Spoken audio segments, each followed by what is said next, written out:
Mais uma vez, muito boa tarde a todos, muito obrigado pela vossa presença, ainda por cima num contexto em que estamos a concorrer com 4 outras interessantíssimas sessões, a vossa presença mostra que este tema é potencialmente um tema interessante e um tema que nos motiva a todos. O tema, como sabem, é a liberdade do eleitor e temos aqui para discutir este tema 2 pessoas. Uma é o deputado António Filipe, deputado do Partido Comunista Português, e que é também, se bem que ninguém precisa de mestrados e doutoramentos para discutir estes temas, mas a verdade também é que estes mestrados e doutoramentos tornam-nos talvez particularmente interessados no tema, pelo menos. E o Dr. António Filipe, para além de ser conhecido de todos como deputado do Partido Comunista Português, é também mestre em Ciência Política e doutorado em Direito Constitucional pela Universidade de Leiden, e é um dos nossos participantes todos. O outro é o professor Carlos Jalali. É a última vez que uso deputado e professor, a partir de agora são António e Carlos. O Carlos é um grande amigo, é um ex-colega no Instituto de Ciências Sociais, que aliás vimos com que tristeza partir, mas partir para um projeto muito interessante na Universidade de Aveiro. O Carlos Jalali é doutorado em Ciência Política pela Universidade de Oxford e tivemos a ideia, portanto, de os colocar aqui em conversa e em debate sobre este tema. A primeira pergunta, tenho visto que em anteriores debates é sempre a primeira pergunta e, portanto, vou fazê-la aqui também, é falarmos um pouco, pelo menos de início, sobre o que é que significa isto de liberdade do eleitor, o que é que queremos dizer com isto, o que é que cabe dentro deste conceito. E era a primeira pergunta que eu dirigi ao António. Quando falamos de liberdade do eleitor, o que é que importa tomarmos em conta? De que é que estamos a falar? Ora bem, eu acho que se deve dizer em primeiro lugar que se quisermos usar este conceito e aplicá-lo ao ambiente eleitoral que se vive em Portugal, nós vivemos num quadro de liberdades do eleitor.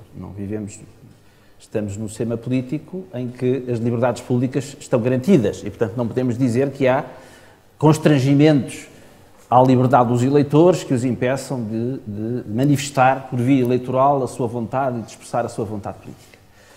Bom, qual é o constrangimento, se quisermos encontrar, que constrangimentos há no exercício da liberdade por parte dos eleitores? O que é que faz com que o eleitor fique, por vezes, se sinta constrangido no seu exercício do direito de voto? Eu creio que há alguns constrangimentos que se impõem ao espírito com que muitos eleitores encaram este exercício de cidadania e que tem que ver, por um lado, com a ideia de alguma inutilidade da sua participação, o que pode ajudar a explicar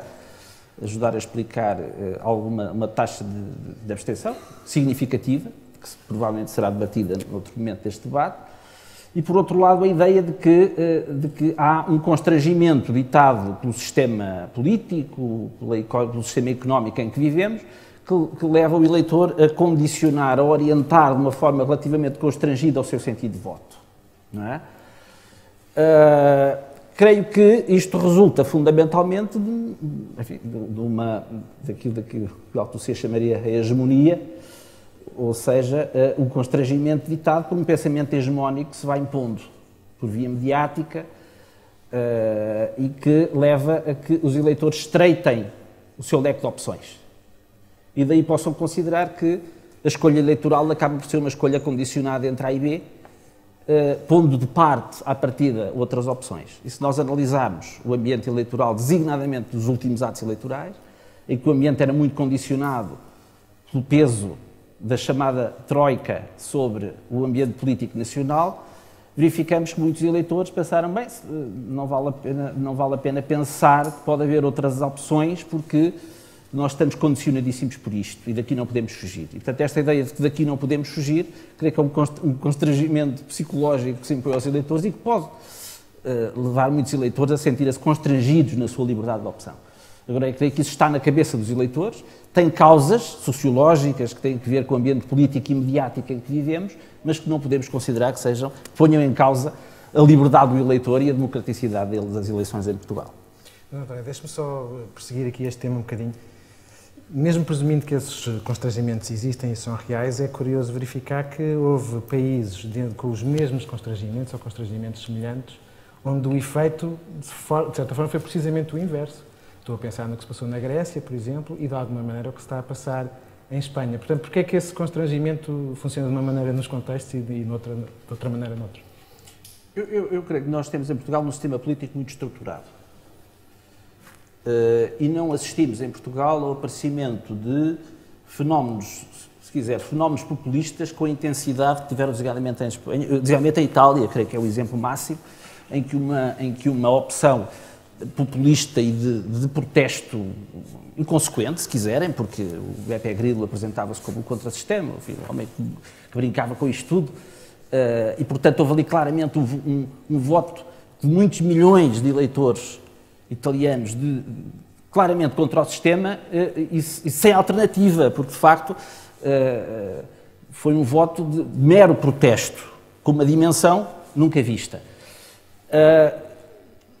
Fenómenos desses, embora eu creio que há algumas tentativas, mas nunca não funcionaram, até agora em Portugal esse tipo de fenómenos não funcionaram. O que já tivemos foi partidos de escape, não é? Como aconteceu com o PRD nos anos 80, como de certa forma ia acontecendo com o Bloco, chegou a acontecer um pouco com o Bloco de Esquerda nos seus tempos áureos, há uns anos atrás, de certa forma no Parlamento Europeu com o Marinho Pinto, não é?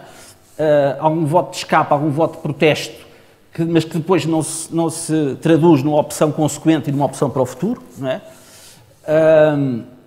Mas creio que em Portugal, talvez porque também temos um sistema político muito estruturado, com 4 partidos fundadores da democracia e que tiveram sempre uma representação parlamentar muito estável, não é?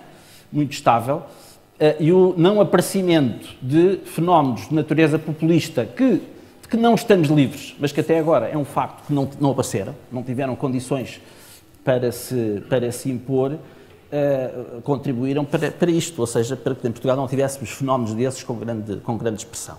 Não é?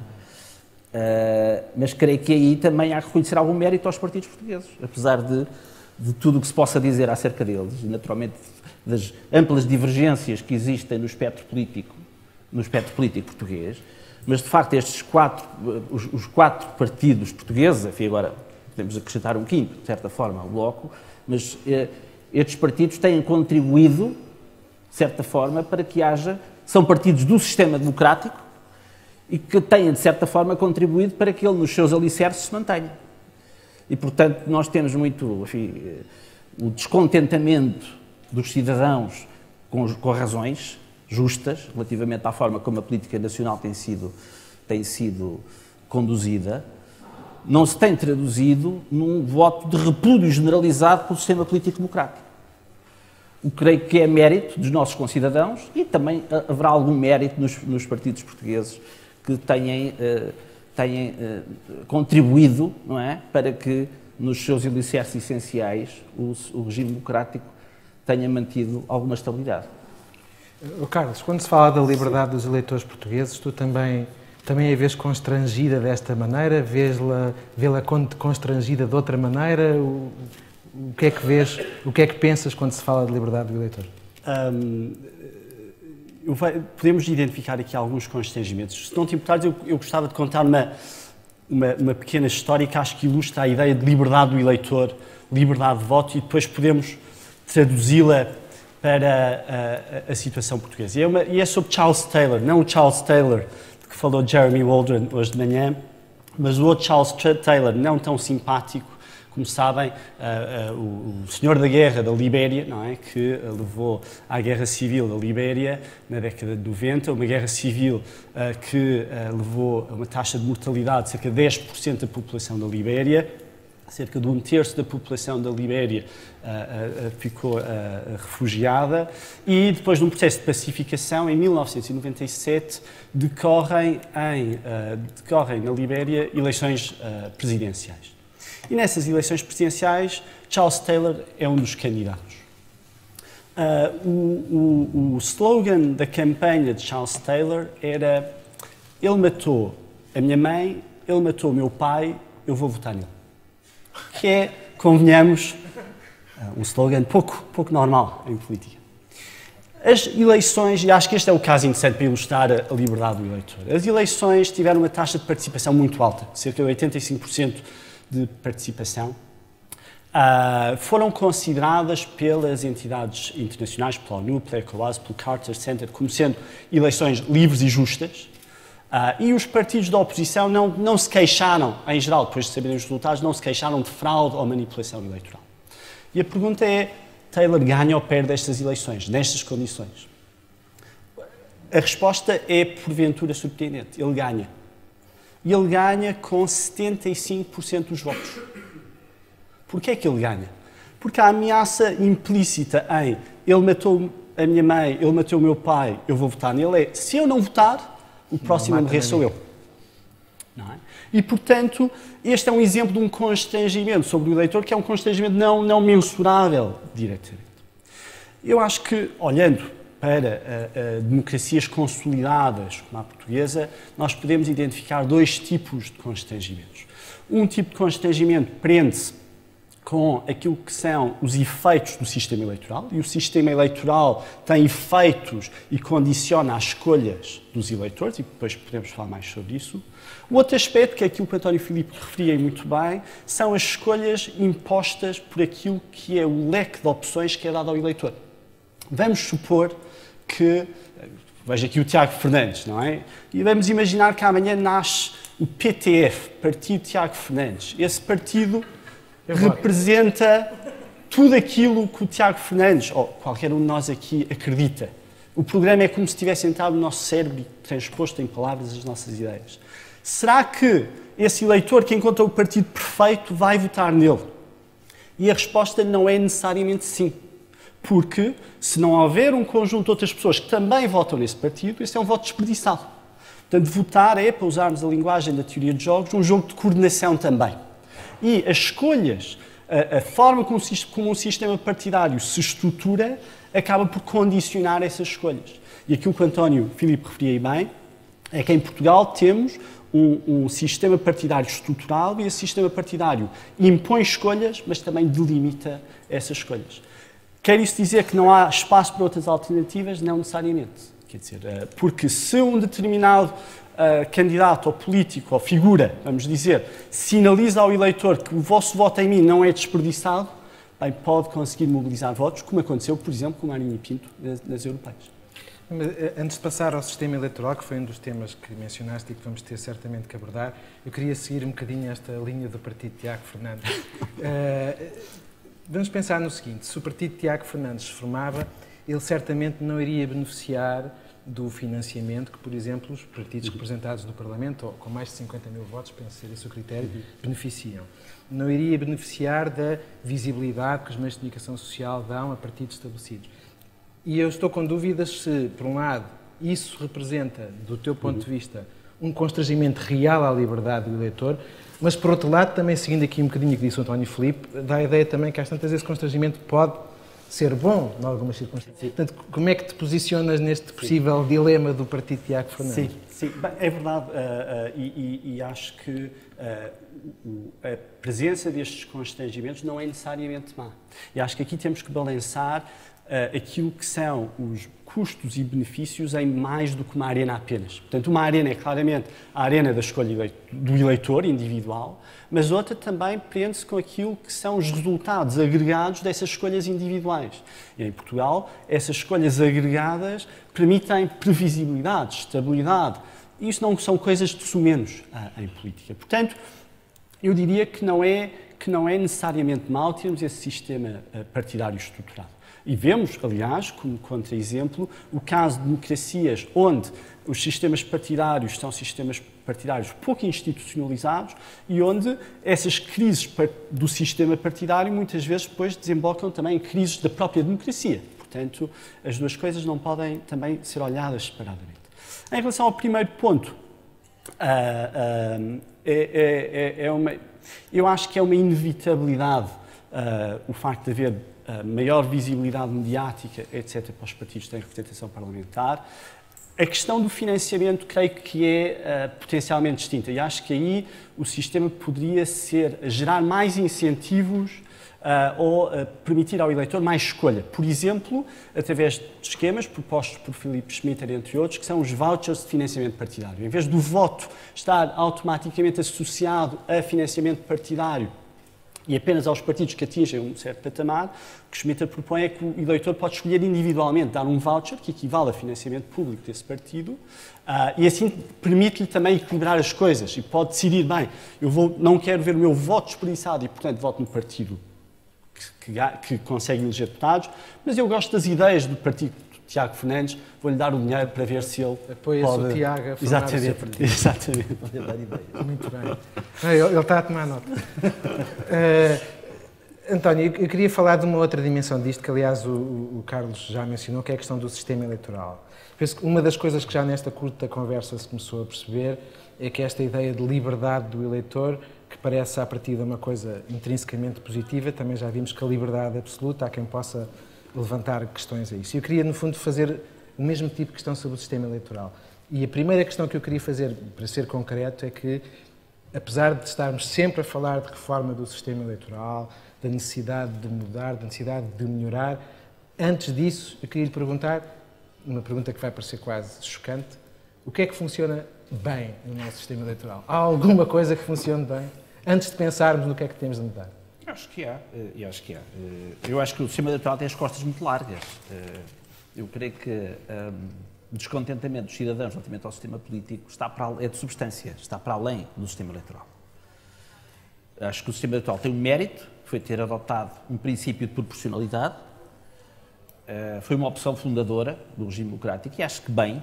Eu acho que um quadro de uma opção inicial que tivesse sido tomada a favor de um sistema maioritário à inglesa teria afastado largas camadas de cidadãos da participação política no âmbito da democracia representativa, ou seja, da representação parlamentar, e, portanto, acho que esta opção pela proporcionalidade foi uma boa opção. E o modelo escolhido, o método de conversão de votos em mandatos, foi o método D'Hondt, podemos dizer que, sendo menos proporcional dos proporcionais, de certa forma impediu a excessiva pulverização do sistema partidário, a pulverização do Parlamento por uma maioria de pequenos partidos. E, portanto, embora não haja uma cláusula barreira formal, há uma cláusula barreira implícita, que é ter umas dezenas de milhares de votos por Lisboa que permita eleger um deputado. Onde é que eu creio que o sistema agora reflete algumas dificuldades? Com a desertificação do país, estamos a assistir também a uma desertificação da representação eleitoral de vastas regiões do país. Não é? Nós hoje temos um terço do território, enfim, o interior, o Alentejo, corresponde basicamente a um terço do território e elege de 7 deputados, em 230, não é? E, portanto, há um problema. De facto, grande parte do país e o interior norte está a acontecer o mesmo, Bragança, Guarda, representações muito residuais. Não é? Só uma nota sobre isto. Depreende que uma reforma possível seria que a distribuição de deputados por ciclos não tivesse um princípio estritamente populacional? Não, eu acho que um passo que podia ser dado, eu acho que isto depois foi agravado por aquela redução do número de deputados que houve na sequência da revisão constitucional de 89, não é? E seria, obviamente, agravado se houvesse novas reduções, mas creio que, por exemplo, bastava que não se seguisse o método D'Hondt na determinação do número de deputados a eleger por cada círculo, que isto já seria, pelo menos, mitigado. Seria possível adotar um mecanismo proporcional, não na base do método D'Hondt, para definir quantos deputados seriam eleitos por cada círculo eleitoral. Isto porque, quer dizer, se tivéssemos um quadro de regionalização do país, poderíamos adotar círculos eleitorais regionais mais largos, não temos, paciência. Creio que seria mau estar a querer redesenhar os círculos eleitorais para conseguir resolver este problema, porque redesenhar os círculos eleitorais tem sempre um problema, é que não há reformas do sistema eleitoral que sejam inocentes. Ou seja, ninguém propõe uma reforma eleitoral, nós vamos dizer que nós, para o apuramento dos campeonatos da Europa e do mundo de futebol, andamos sempre com a calculadora na mão. Quem propõe alterações do sistema eleitoral também o faz de calculadora na mão. E, portanto, é ingênuo pensar que algum partido descobre uma fórmula mágica que o vá prejudicar em nome dos melhores princípios do mundo. E, portanto, redesenhar círculos sem que tenha uma base objetiva, neste caso uma base de limitação geográfica muito antiga, que é a base distrital, do meu ponto de vista, é bom que se mantenha, não é? Para evitar aqueles processos de engenharia eleitoral feitos de conveniência.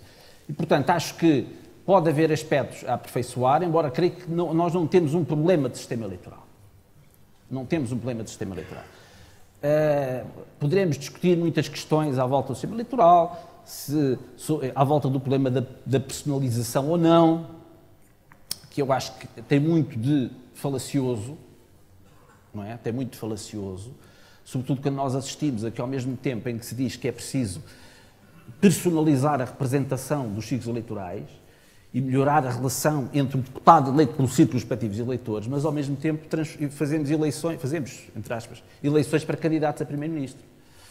E, portanto, quando chegar às eleições legislativas, vamos pedir o voto a quem? Em quem? Vamos pedir o voto naquele deputado que luta pelos problemas da sua região ou pelo candidato a primeiro-ministro que se prefere? E, portanto, há aqui uma contradição que nunca foi dirimida. Nunca foi dirimida. Mas deixe-me desafiá-lo um bocadinho sobre isto. Na Europa Ocidental, pelo menos na Europa Ocidental, só deve haver 2 países, Portugal e Espanha, em que os eleitores não têm a liberdade de escolher entre partidos, votam em listas partidárias, mas o seu voto não tem quaisquer consequências na escolha de deputados concretos, na sua ordenação na lista. Depois, temos o tema aqui, liberdade do eleitor. Não é isto uma limitação à liberdade do eleitor? Não é o caso de Portugal e espanhol, no certo sentido, por muito que o nosso sistema tenha de positivo, e já falámos de vários aspectos, não tem, essa componente não lhe parece uma componente anómala, no certo sentido? Eu diria que o descontentamento com os sistemas eleitorais é um pouco transversal, ou seja, nós estamos chateados por umas coisas, dos outros países que têm outros modelos estão chateados por outras.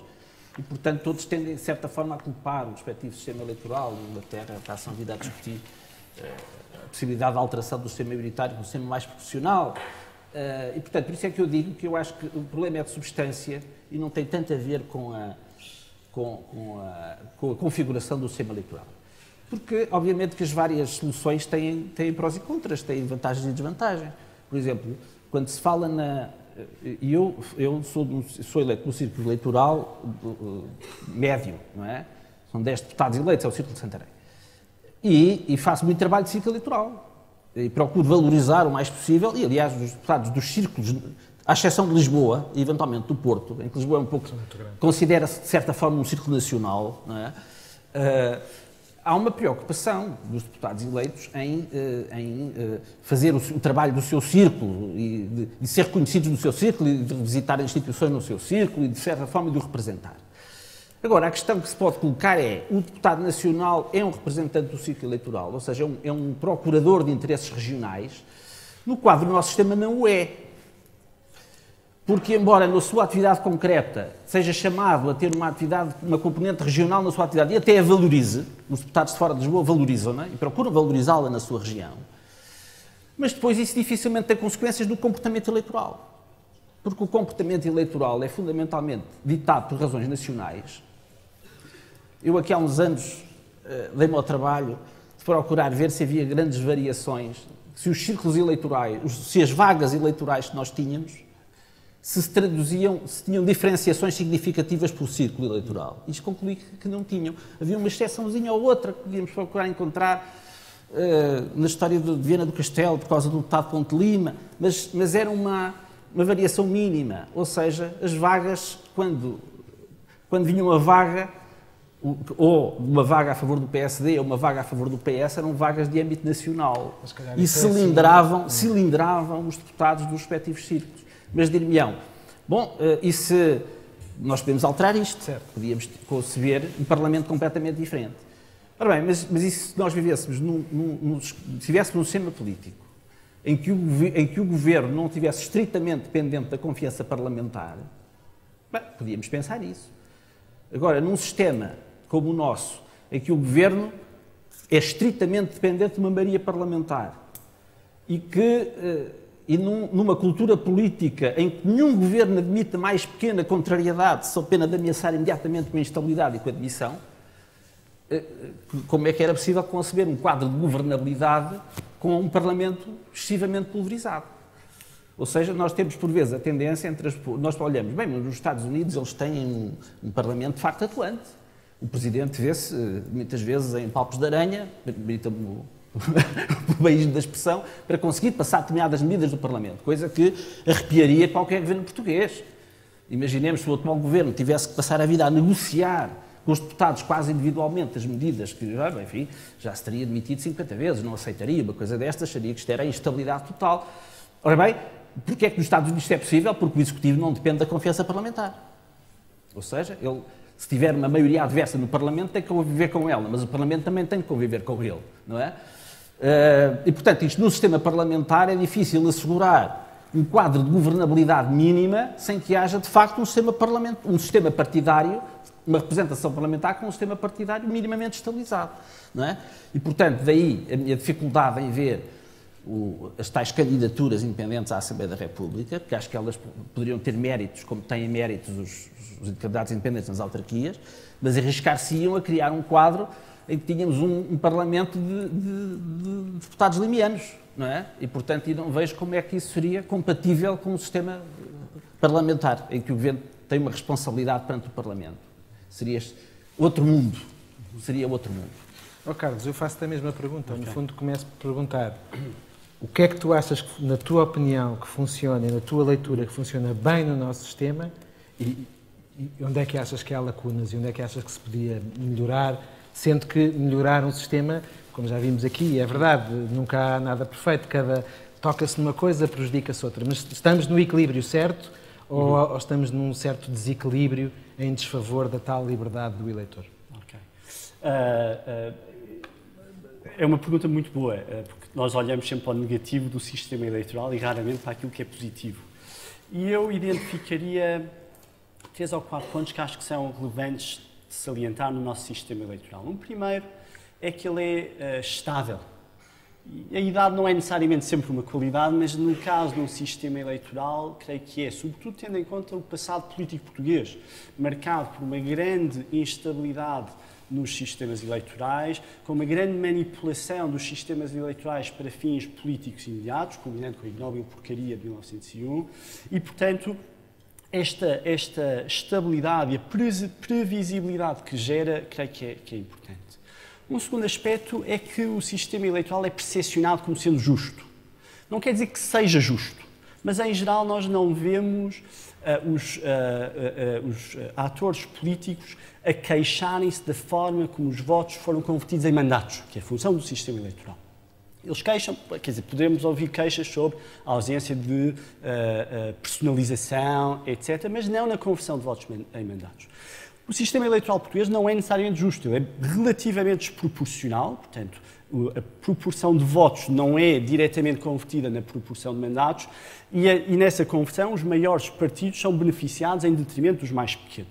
E há círculos eleitorais que são potencialmente extremamente injustos. Se tivermos nas próximas legislativas, no círculo eleitoral de Porto Alegre, tivermos 2 partidos com 20% do voto e os outros têm todos 19%, só aqueles 2 partidos com 20 é que elegem deputados, portanto, os outros são totalmente excluídos da representação. Mas, apesar destes aspectos, o sistema é percepcionado como justo e isso é importante. Nós não temos um debate sobre a justeza do sistema eleitoral. E terceiro, o sistema eleitoral tem conseguido gerar um equilíbrio entre governabilidade e representatividade, que se articula também com o sistema partidário, obviamente. Mas a tensão clássica no sistema eleitoral é se deve procurar representar fielmente as escolhas dos eleitores ou procurar assegurar governos estáveis e com maiorias sólidas no Parlamento. E o sistema eleitoral tem conseguido gerar governos de maioria, o que é raro em sistemas de DRP, ou de quase maioria. DRP, de representação proporcional, peço desculpa, sem, contudo, ser acusado de ser um sistema que é desproporcional em desfavor dos partidos mais pequenos. E, portanto, esta questão do equilíbrio entre governabilidade e representatividade articula-se com a questão da justiça do sistema eleitoral. Portanto, eu acho que estes são aspectos positivos do sistema eleitoral. Então está tudo bem? Bem, talvez não. Eu só queria pegar, antes de passar para as questões que não estão bem, acho que há um ponto que o António refere e que é muito interessante, que é a questão do número de deputados por círculos eleitorais. Porque se continuar a haver uma migração do interior para o litoral, o Círculo Eleitoral de Porto Alegre, mais cedo ou mais tarde, não tem direito a 2 deputados. Fica um círculo uninominal. Eu fiz as contas, vai demorar muito tempo, ok? Mas quer dizer, é interessante, quer dizer, ele não está blindado contra essa situação.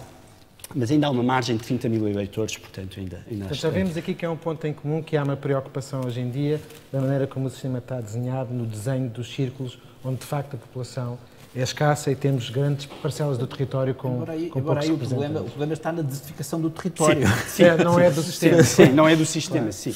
Então, mas que mudanças achas que farias? O que é que nos falta? Ok, vou responder em duas partes a esta pergunta. Uma primeira é, vamos pensar num contexto de formação de sistemas eleitorais. Portanto, o António Filipe dizia que não há reformas inocentes de sistemas eleitorais, é verdade, não há, mas também a formação inicial dos sistemas eleitorais também não é inocente, não é? Quer dizer, ela também tem objetivos políticos, etc. Vamos supor que estamos nesse momento de formação.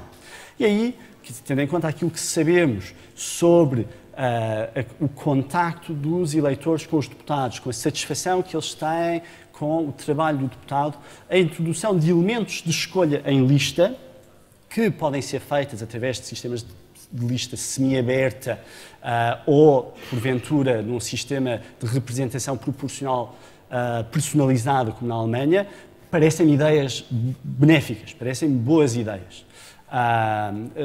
Os sistemas de lista fechada asseguram uma grande coesão nos grupos parlamentares, mas a consequência é que o deputado típico, sobretudo os grandes partidos, não tem qualquer incentivo em se preocupar com as escolhas e preferências dos seus eleitores diretos, mas sim com aquilo que é quem decide se ele vai ser reeleito ou não, o líder do partido.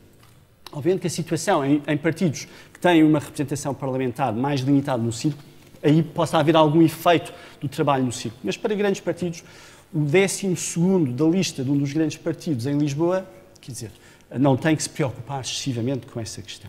E, portanto, introduzir esse mecanismo de responsabilização individual do deputado parece uma boa ideia e há diferentes formas de fazer. Deixa-me só, uma das coisas que, só este parênteses, umas coisas que às vezes me aborrece um bocadinho sobre a discussão dos sistemas eleitorais, é que eu, por dever profissional, sei de que é que se está a falar, mas fico com a sensação que a esmagadora maioria das pessoas não sabe o que é que se está a falar, até porque o tema é dos temas mais técnicos, digamos. Seres mais concreto. Pensei como é que funcionaria um sistema de maneira diferente do nosso e que pudesse, de alguma maneira, favorecer essa personalização. Ok. Preparem-se para ficar muito aborrecidos. Isto é chato. Não, isso não estou pode ser. Estou a brincar. Pronto, há duas formas de o fazer. Um é o sistema de representação proporcional personalizada, como acontece na Alemanha, que foi o modelo que foi, aliás, proposto no final da década de 90, não foi implementado, foi proposto em Portugal no final da década de 90. Neste caso, há uma combinação de círculos eleitorais uninominais, onde o eleitor elege diretamente um deputado, com círculos em lista fechada de representação proporcional. Como é que funciona isto na Alemanha? O eleitor tem 2 votos, no seu primeiro voto escolhe um deputado de círculo, é o tal deputado uninominal, e no segundo voto escolhe um partido, é o tal voto na lista. O voto na lista determina a proporção, o número de mandatos que um partido tem naquela divisão territorial, naquele Estado. Os deputados que são eleitos diretamente, portanto, nos círculos uninominais, entram antes que os seus congéneres de lista naquele conjunto de quem ganha entra sempre, não é? Quem ganha entra sempre. E depois há os Überhangmandate, mas não vamos... Portanto, a ideia é, imaginemos que o SPD tem 10 deputados, o voto na lista dá-lhe direito a 10 deputados e elegeu 5 deputados em círculos uninominais. Os 5 dos círculos uninominais entram e os outros 5 são os primeiros 5 da lista. Isto permite assegurar proporcionalidade, representação proporcional, porque o que determina o número de deputados por partido é o voto na parte de representação proporcional, mas também permite personalização. Porquê? Porque o eleitor também escolhe individualmente, diretamente, alguns destes deputados que vão estar no Parlamento. E que outras maneiras é que há de fazer isto? Outras formas implicam o não bloqueio à abertura das listas. E depois aqui há toda uma plétora de opções, mas a opção, digamos, se calhar mais simples de explicar é o eleitor é confrontado com uma lista. Ela pode ter uma pré-ordenação dada pelo partido ou não, vota no partido e depois pode decidir reordenar e dizer eu gosto mais deste que está aqui em baixo e quero que ele seja o primeiro candidato. Ou então pode até, em alguns casos em que há uma coisa chamada panachage, escolher e compor a sua própria lista com candidatos de diferentes partidos. A ideia aqui é que a proporção de votos de cada partido determina o número de mandatos que esse partido vai ter, mas para sabermos qual é o deputado eleito, vamos ver os votos individuais que esse deputado teve nas escolhas que os eleitores Mas fizeram. agora deixa-me confrontar-te com uma coisa, antes de dar Força. também a palavra ao António Filipe. Uma das coisas que o António Filipe disse foi que, muito bem, nós podemos fazer isso, mas o risco que enfrentamos é o risco daquilo que ele chamou os deputados limianos. Quase toda a gente percebe o que é que se quer dizer com isto. Tu acreditas que esse risco existe? E se esse risco existe, esse risco é mais... é algo que nós podemos, de alguma maneira, desvalorizar em favor de aumentar a capacidade do eleitor, apesar de tudo, fazer escolhas mais detalhadas do que escolher um partido? Ou é um risco tão grande que nos deve fazer ponderar que esta personalização é algo que não devemos fazer? Ou que não devíamos defender? Sim. Eu não sei. É a resposta sincera e honesta, porque quer dizer, agora podemos apresentar as vantagens e desvantagens e, a partir daí, ver qual é o cenário possível em Portugal. Sim, esse risco é real. Porquê? Porque, no caso dos círculos uninominais, não é? É possível que figuras com uma implantação local forte se apresentem como candidatos do partido e possam, a partir daí, não é, conseguir representação parlamentar. Quer dizer, é possível imaginar que, noutros tempos, no círculo eleitoral de Gondomar, o candidato no círculo uninominal é Valentim Loureiro, não é? E, quer dizer, com todo o devido respeito, a questão é depois do tipo de representação que vai ser feita dos interesses locais. Na questão das listas, não é? O outro risco é a competição intrapartidária que pode gerar. E aqui a experiência em alguns países, como na Itália, por exemplo, foi que a existência de listas abertas levava a uma competição entre candidatos do mesmo partido que depois fomentava padrões de clientelismo. E isto porquê? Porque se o eleitor vai escolher entre o candidato A e o candidato B, que são do mesmo partido, na mesma lista partidária, ele não vai escolher entre eles por questões ideológicas. Eles defendem as mesmas coisas ideologicamente. E, portanto, eles têm que se diferenciar de outras formas. Essas outras formas podem ser o trabalho que faz pelo círculo eleitoral, mas esse trabalho pelo círculo eleitoral pode ser um trabalho político, digamos, com uma perspectiva nacional, ou pode ser assegurar orçamentos limianos para o seu círculo, ou pode ser até oferecer frigoríficos e outros bens para mobilizar o eleitorado. Mas então, só para ter, no fundo, um salto final disto, apesar destes riscos, continuas a defender alguma personalização? Eu diria que... De uma maneira ou de outra? Sim, eu diria que se estivéssemos em 1974, sim, devíamos claramente apostar no modelo de representação proporcional personalizada ou com listas semi-abertas.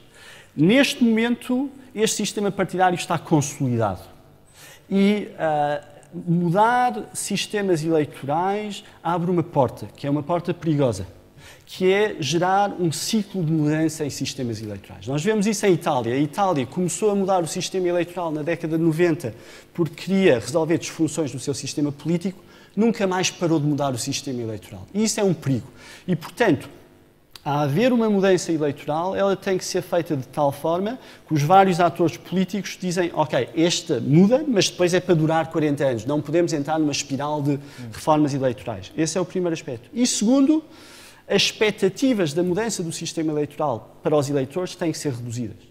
O sistema eleitoral, a reforma do sistema eleitoral é apresentada como a solução mágica que vai curar todas as deficiências da nossa democracia. Isso não vai acontecer. E o que sabemos de outros países, por exemplo, a Nova Zelândia, é que as expectativas elevadas que os cidadãos depositavam na reforma do sistema eleitoral não se verificaram. Isso gerou uma certa reação contrária ao novo sistema eleitoral inicialmente. E, portanto, os atores políticos aqui, se vão fazer uma reforma, têm que, assegurar que o novo sistema é estável, é duradouro, e 2, dizer aos eleitores isto vai melhorar, mas não vai melhorar um bocadinho, não vai melhorar drasticamente, não esperem uma mudança de um dia para o outro da qualidade da nossa democracia. Muito bem. Eu já vi que, independentemente da minha posição, eu é que tenho que fazer aqui a posição de defensor de mudança do sistema eleitoral e queria desafiar o António com isto. Nós temos sistemas em toda a Europa onde há algum grau de disciplina partidária, onde há governabilidade, onde há proporcionalidade da conversão de votos em mandatos e onde também há algum grau de personalização do voto. Na Suécia, na Holanda, na Bélgica. Bem, a Bélgica não é grande exemplo de governabilidade por outras razões. Na Finlândia. Quer dizer, a pergunta que eu faço é o que é que nos torna impreparados para darmos essa capacidade ao eleitor? Quer dizer, porque é que, quando se fala nisto em Portugal, se fala sempre nos riscos, nos deputados limianos, por aí fora, porque é que nós, em vez de nos compararmos com, de facto, maus exemplos desta abertura, não nos comparamos com os bons? Olha, porventura, até uma questão de cultura política, não no sentido de sermos mais atrasados que os outros, não somos. Por opções diferentes. Nós tivemos um sistema eleitoral que os pais fundadores da democracia tiveram que pensar qual seria, não é? E creio que ao fim destes anos todos podemos dizer que não pensaram mal, não é? O sistema tem resistido, não é? Nos anos, inicialmente dizia-se que este sistema era incapaz de gerar governos de maioria, afinal já gerou vários. E, portanto, já gerou várias soluções. E, portanto, creio que não é um sistema, enfim, que possamos considerar que seja uma coisa má ou que um dos problemas do nosso sistema democrático seja o sistema eleitoral. Até porque também encontramos más experiências em outros. E há algumas, e se repararmos nas experiências de outros países, também relativizando os problemas do nosso. Ou seja, o paradigma dos círculos uninominais na Grã-Bretanha, o que é que nós assistimos? Os círculos são todos uninominais. Mas há uma concentração partidária. Ou seja, há normalmente um partido maioritário e, enfim, agora, conjunturalmente, assistiu-se a uma situação em que os dois partidos, cada um, é que foi preciso uma coligação com o Partido Liberal Democrático, a situação que ocorre, enfim, de muitos em muitos anos lá. Bom, então, perguntem, mas se os círculos são nominais, será que todas as mentes iluminadas se concentraram naqueles partidos? Ora bem, qual é a razão para isto? Bom, a razão para isto é que de facto as pessoas condicionam o seu comportamento eleitoral, não tanto a pensar no candidato do círculo, mas no líder partidário. Então a escolha foi entre David Cameron e na altura, o Gordon Brown, não é? E, portanto, e os deputados dos círculos nominais são arrastados por esta opção. Bom, mas, dir-me-ão, mas poderá não ser sempre assim. O que é que nós o que verificamos é que quem seguir, por exemplo, a BBC ou pela Sky News as noites eleitorais, em que eles fazem aquela proclamação dos candidatos eleitos em cada círculo, com algum cerimonial, uma coisa muito engraçada, o que é que nós vemos? Vemos que onde há uma vedeta política, eu lembro-me de umas eleições em que até foram os trabalhistas que ganharam, no tempo do Tony Blair, e que, por exemplo, o Jacques Straw, que era uma grande figura do partido, era eleito com 70% dos votos. Bom, quem é que o desafiava no círculo eleitoral? Ninguém.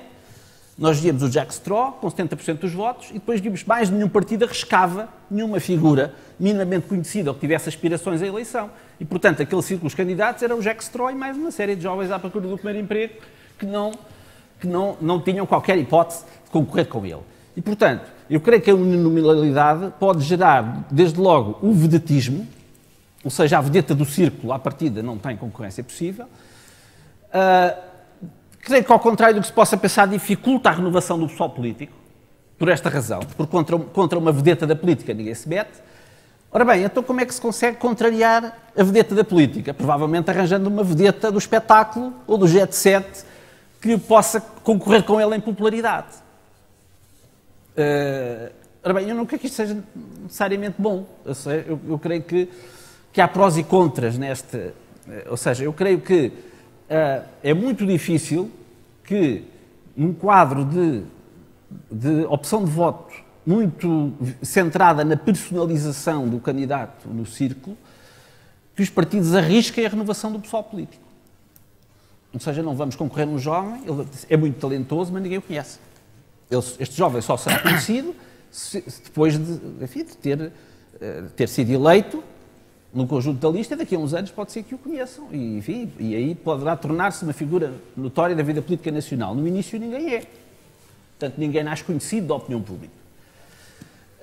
E nesse sentido eu creio que esta ideia da personalização poderá levar à eternização de algumas figuras, já muito conhecidas, e poderá ajudar a que apareçam na vida política coisas que já se têm tentado em Portugal, normalmente aparece sempre assim nas listas algumas figuras mediáticas de fora da política, cuja inserção na vida política não tem sido muito bem sucedida, normalmente desaparecem como apareceram, tão rapidamente como apareceram, mas se eu reconheço que é legítimo que os eleitores queiram ter uma relação de proximidade com os seus eleitos, eu acho que isso é uma aspiração legítima e acho que é um dever dos eleitos privilegiar essa relação com os eleitores. Acho isso, não é? Agora, acho que isso não tem que ser necessariamente feito por via do sistema eleitoral. E até acho que o sistema eleitoral até pode nem contribuir para isso. Muito bem. Nós falámos aqui de muitas coisas, começámos por falar deste conceito de liberdade do eleitor, até que ponto é que há... Penso que todos estamos de acordo que em Portugal as eleições são livres e justas no sentido convencional do termo, mas também se falou aqui de outro tipo de constrangimentos que têm a ver, por exemplo, com o financiamento partidário, que têm a ver, por exemplo, com a cobertura mediática das eleições, que têm a ver com o contexto socioeconómico que pode condicionar de uma forma ou de outra, e falámos do sistema eleitoral, vimos de parte a parte alguns aspectos em que aparentemente há acordo sobre aspectos positivos, também já vimos, e aqui também houve consenso, que a desertificação no interior, em particular no Sul, está a criar problemas na própria função e estrutura do sistema.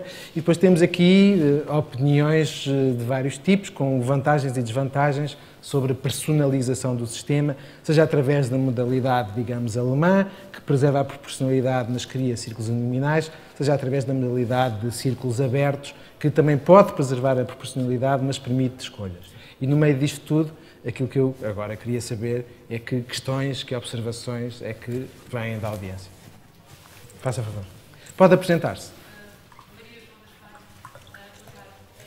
Falamos sempre de questões que estão a montante do ato de votar. E a minha pergunta é se a liberdade do eleitor não tem também a ver com o momento pós-exercício do voto. Portanto, que mecanismos é que veem para que esta liberdade continue para além do momento das eleições? Mecanismos de interação entre o eleitor e o eleito, mecanismos de prestação de contas por parte do eleito. Muito bem. Quem é que quer começar? Carlos. Pode ser. Sim, e esse é um dos aspectos importantes quando pensamos na questão da reforma dos sistemas eleitorais. E é precisamente um dos aspectos que os defensores das listas abertas ou de representação proporcional personalizada sugerem. E os dados tendem a ser consistentes com a ideia que sistemas de lista fechada, tal como os que nós temos, são os piores em termos de permitir contacto entre o eleitor e o seu deputado. Não é? Portanto, a ideia é, será que sabe quem é? Porque se não sabe quem é, obviamente, também não lhe vai pedir grande trabalho. Segundo, se já o contactou ou não. E terceiro, uma questão mais geral, até que ponto é que sente que os políticos pensam como o cidadão comum, ou sabem o que o cidadão comum acha sobre os temas. E, em geral, nos sistemas de representação proporcional personalizada, nos de lista aberta, certamente, os resultados mostram uma maior capacidade do eleitor seguir o trabalho do deputado pós-eleições do que em sistemas de lista fechada. Esses são os piores. E o que é interessante é que o sistema de círculo uninominal, portanto, o sistema maioritário a uma volta, como existe no Reino Unido, que é geralmente visto como o melhor em termos de gerar proximidade entre eleitores e eleitos, não é significativamente melhor, ou não é assim tão melhor quanto que os de lista aberta ou os de RP personalizado. Portanto, a reforma do sistema eleitoral permite responder a esse mecanismo. António, esta pergunta vai diretamente a ver com algo que já estava a falar, que é a ideia de que a relação com os eleitores, a prestação de contas, o trabalho, não tem necessariamente a ver com o ciclo eleitoral, tem a ver com o quê? No fundo é a pergunta. Bom, vamos ver. Nós mecanismos formais de participação vamos tendo, O problema é de saber depois qual é a tradução substancial que isso tem. Porque nós temos mecanismos de intervenção política dos cidadãos, para além dos atos eleitorais, senão caíamos naquela máxima do Rousseau de que o povo só é livre no dia de 4 em 4 anos. Portanto, há direito de petição, direito de manifestação, liberdade de expressão, de opinião. Bom, há muitas formas dos cidadãos, individual ou organizadamente, manifestarem as suas posições, dirigirem-se ao Parlamento, de formas como entenderem, pedirem... Bom, existem esses mecanismos. Agora, como é que isto depois se traduz em termos do funcionamento da democracia representativa?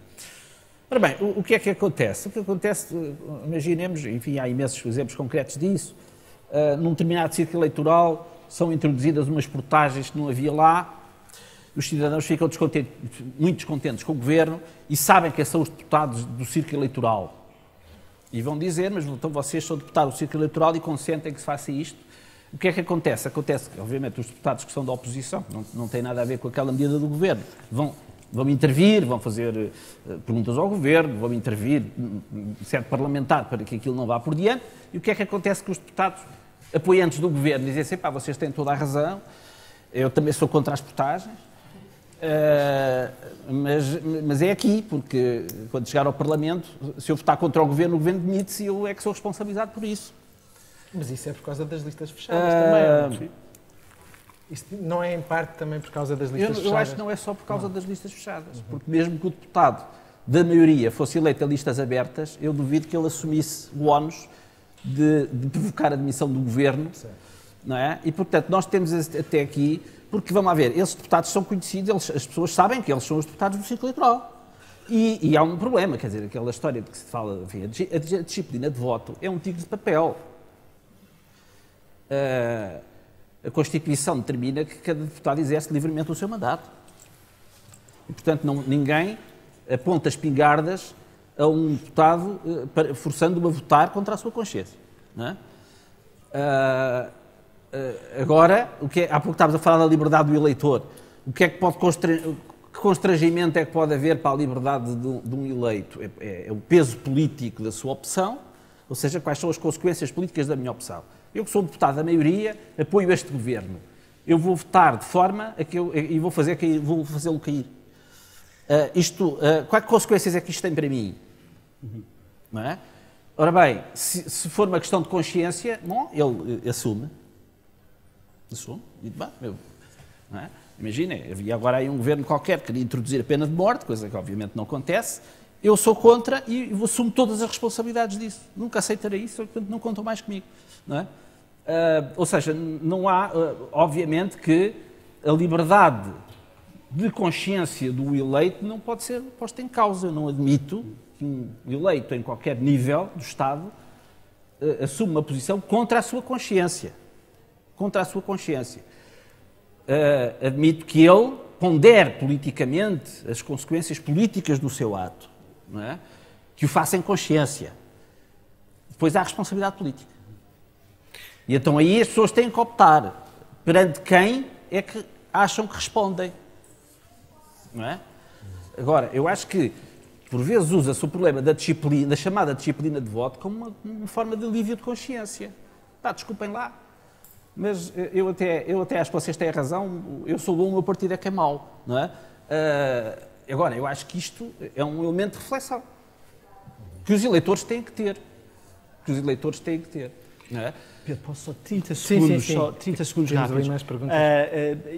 Eu acho que a questão aqui também não pode ser colocada de forma excessivamente dicotómica. É verdade que a disciplina de voto não é, digamos, não há nenhuma arma apontada, mas os incentivos que o sistema de lista fechada geram são muito mais fortes no sentido de disciplina de voto, sobretudo nos grandes grupos parlamentares, do que quando ela não existe.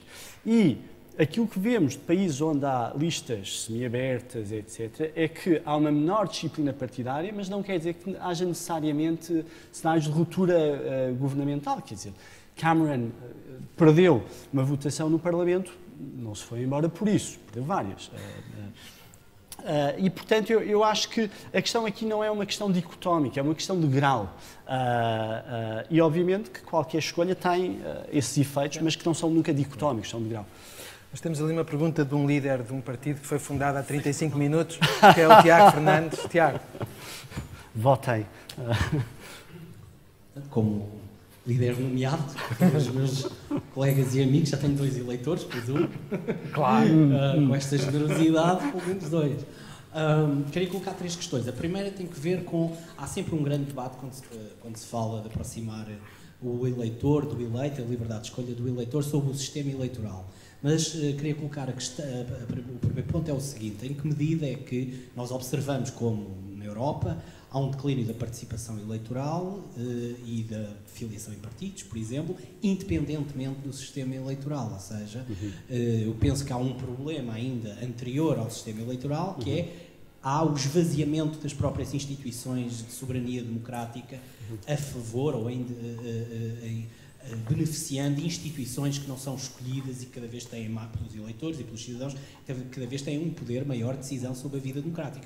Bancos centrais, instituições financeiras internacionais, a própria União Europeia, etc. O que esvazia de algum conteúdo a competição democrática, independentemente do sistema eleitoral em que ela se passe. Porquê? Porque, uma vez o governo, um partido eleito, ou seja qual for o partido eleito, de certa maneira a política continua a ser a mesma. Primeiro ponto. Segundo ponto tem que ver com... é só uma questão sobre Portugal. Eu penso que qualquer medida de mudança, de reforço da personalização da política em Portugal, que pode ser benéfica, e os exemplos que deram o Pedro, o Carlos, da Alemanha, da Inglaterra, da Bélgica, da Suécia, da Finlândia, o Pedro há pouco falava, são sociedades, de uma maneira geral, com talvez a Inglaterra menos, mas são sociedades igualitárias. Em Portugal, Portugal é uma sociedade profundamente desigualitária, do ponto de vista educacional, diferenças de género, socioeconómico, etc. Qualquer aumento, e há muitos estudos que mostram como, a partir de um certo nível de desigualdade socioeconómica, as regras institucionais são pervertidas, a tendência a serem pervertidas e, digamos, a acentuar mais os problemas do caciquismo, do clientelismo. Portanto, eu teria sempre muito cuidado aumento da personalização em Portugal por causa dos níveis de desigualdade que têm ainda por cima vindo a aumentar. Finalmente, o terceiro ponto, o deputado António Filipe, e depois o Carlos matizou um pouco a posição do deputado António Filipe sobre ou temos um sistema onde que há, de certa maneira, uma negociação permanente entre deputados limianos e o governo, portanto é uma instabilidade do sistema americano, ou a alternativa é termos partidos altamente centralizados e disciplinados para garantir estabilidade do governo. Eu penso que há outras alternativas, ou seja, o mundo não se divide entre estas duas alternativas. Uma alternativa é aquilo que se pode chamar a democratização dos próprios partidos. Ou seja, os partidos... Aliás, uma das coisas que foi mencionada no debate é a estabilidade do sistema partidário português, que é visto como uma coisa positiva, que nos fez, de certa maneira, estar protegidos do populismo, etc., coisa que acontece noutros países. Mas uma das razões pelas quais há esta estabilidade e esta resiliência do sistema partidário português foi uma gênese revolucionária do sistema altamente participativo, com uma ligação muito forte à população. Durante o período de 74 a 75, criou partidos de massas, ou tendencialmente de massas, digamos, certo? Mas isso está a perder-se, apesar de tudo, não é? E, por conseguinte, a minha pergunta é: há um problema que é cada vez menor participação nas eleições, filiação dos partidos, participação nos partidos, e, portanto, a questão aqui é mais dirigida ao deputado António Filipe. Há, como representante parlamentar e como líder partidário, há um problema que é o fechamento dos partidos sobre eles próprios, ou por oligarquias que decidem entre si a distribuição dos cargos, ou em partidos que têm, apesar de, e eu aqui, e termino com isto, até faço um elogio ao Partido Comunista Português. Eu penso que, do ponto de vista programático, o Partido Comunista Português é um partido que se insere na melhor tradição social-democrata, se quisermos, sociologicamente, e um partido que, digamos que, muitas das suas políticas poderiam dar voz e recursos aos cidadãos excluídos do sistema, mas, por outro lado, o Partido Comunista Português é um partido que vive sob o centralismo democrático, organizado do ponto de vista do centralismo democrático, que, penso eu, é muito difícil um cidadão hoje em dia rever-se num método de organização interna que tenha esses procedimentos e, portanto, há a questão das primárias, etc., que é um método que eu penso que é de saudar e que recentemente chegou ao sistema político português. Obrigado, desculpem ter falado mais tempo. És líder partidário, já estava a ver. Peço desculpa, nossa sessão de abertura, o interventor disse: uma pergunta é uma frase com ponto de interrogação no fim. Não, nós estamos, de facto, a ficar perto do limite, portanto, eu se calhar ia recolher mais algumas perguntas. Tenho a Raquel e depois ali e terminamos. Já vemos o tempo, só um momento. Raquel. Eu pegava um pouco na última parte da intervenção do orador anterior, porque a questão que eu queria colocar, já se percebeu que não há sistemas eleitorais perfeitos e que o nosso até tem algumas virtudes, ao contrário do que muitas vezes é dito, e que também não é possível assacar todas as responsabilidades do gap de confiança entre eleitores e eleitos ao sistema eleitoral. Então, falta colocar aqui um outro elemento em debate, que estão os partidos portugueses, sem entrar em modas, nem em preferências de modas, mas estão os partidos com a sua organização tradicional preparados para as novas formas de participação das sociedades. É essa a reflexão que eu queria pôr ao António Filipe. E ao Carlos, muito bem. Vamos só recolher mais umas intervenções, Raquel? Bem, antes de mais, queria agradecer aos três. Para mim foi muito interessante estar aqui a ouvir-vos. Eu não tenho de todo uma opinião formada sobre este tema, mas queria colocar-vos uma questão concreta, que é, vivendo eu no Alentejo, e para que eu me sinta mais livre, ou para que tenha mais liberdade de escolha no meu momento de votar, não é? E há muita discussão de quem vive no Alentejo, o voto útil, votar no partido com quem nós realmente nos identificamos, ou o voto útil, porque sabemos obviamente que há certo tipo de partidos que não têm qualquer expressão.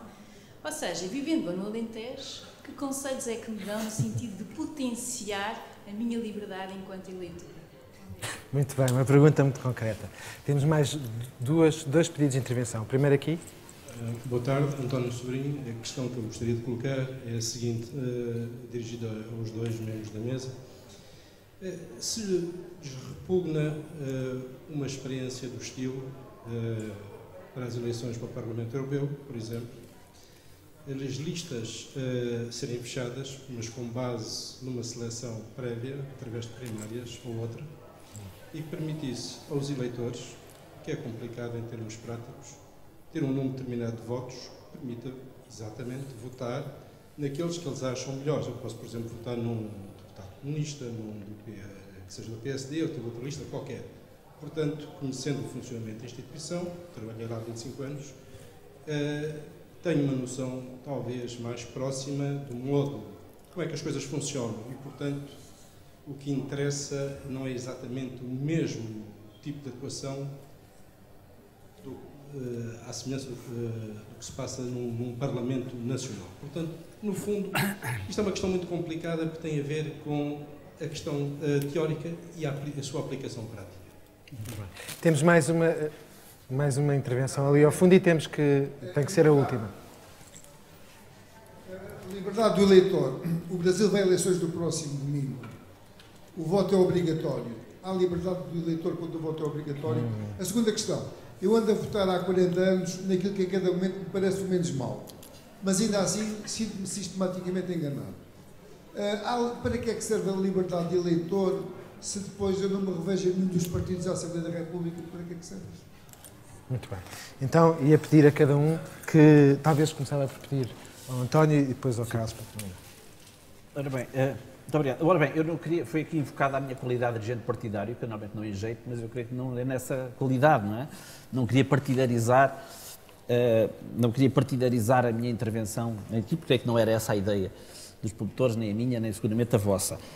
Se me perguntam, que conselho é que me dão em termos de voto no Alentejo, eu sei, mas não vale a pena. Não vale a pena. Como não é nessa qualidade, cá estamos. Agora, vamos lá ver, eu creio que o facto de eu defender que deve haver, em nome da governabilidade, uma estabilidade do sistema partidário, que é importante, não significa que eu acho que deve haver necessariamente governos de maioria absoluta. Aliás, eu creio que na vida política portuguesa tivemos momentos de maioria relativa que foram muito interessantes do ponto de vista até da negociação política que se gerou interpartidária no Parlamento português. Se me permitem um testemunho, eu creio que os momentos mais ricos da nossa vida parlamentar foi precisamente em momentos, naqueles anos em que o engenheiro Guterres governou sem maioria absoluta e teve um governo de legislatura de 4 anos sem maioria absoluta. E do ponto de vista da procura de consensos a nível parlamentar, foram anos muito ricos e muito interessantes. Temos uma cultura política que num colóquio o professor Adelino Maltês dizia que isto foi uma coisa que nos veio da Carta Constitucional, foi uma coisa que o Dom Pedro IV nos impôs, que foi a prevalência do Executivo, que nós nunca nos libertámos. E, portanto, o governo português, qualquer um dos governos tem uma enorme dificuldade em lidar com qualquer contrariedade, não é? Dizem logo já, está o nosso programa posto em causa e, portanto, que se não for assim como nós queremos, vírgula por vírgula, já não podemos governar, não é? E, portanto, eu creio que não defende necessariamente a existência de governos de maioria absoluta e acho que quando eles não existem, o sistema político não se pode dizer que funcione pior, pelo contrário, creio que temos exemplos interessantes desse ponto de vista. Agora, eu creio que a cidadania não se esgota nos partidos políticos, quer dizer, embora os partidos políticos tenham um papel central na expressão da vontade popular num quadro de democracia representativa. Acho que isso não é mau. O problema dos partidos mais ou menos fechados à sociedade. Ora bem, embora eu não compartilho a ideia, eu não defendo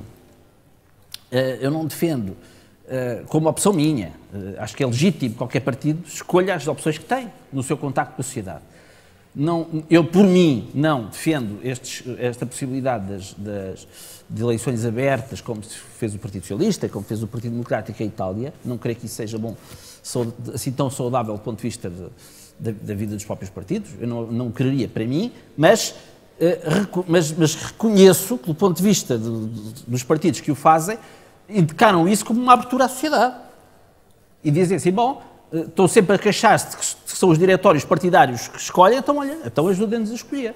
E desse ponto de vista, acho que contribuem para calar algumas vozes nesse sentido. Embora eu sublinho, eu não quereria para mim, creio que os partidos, eu não defendo, aliás, isso foi aqui abordado no início, eu não defendo, por exemplo, que haja um modelo de financiamento público dos partidos. Eu acho que os partidos não devem ser entidades públicas, devem ser entidades privadas de cidadãos, e que devem ser financiados com toda a transparência, mas pelos seus aderentes. Não devemos impor, embora eu não considere que seja antidemocrático ou que seja lesivo das finanças públicas, que haja subvenções públicas, mas acho que os partidos não devem assentar essencialmente nas subvenções públicas. Não devem ser um encargo, não devem ser vistos por cidadãos como um encargo, mas que devem, com transparência, e concordo que não por empresas, os partidos não devem ser financiados por empresas, mas que devem resultar da contribuição livre dos seus aderentes e não devem ter caráter público, não é?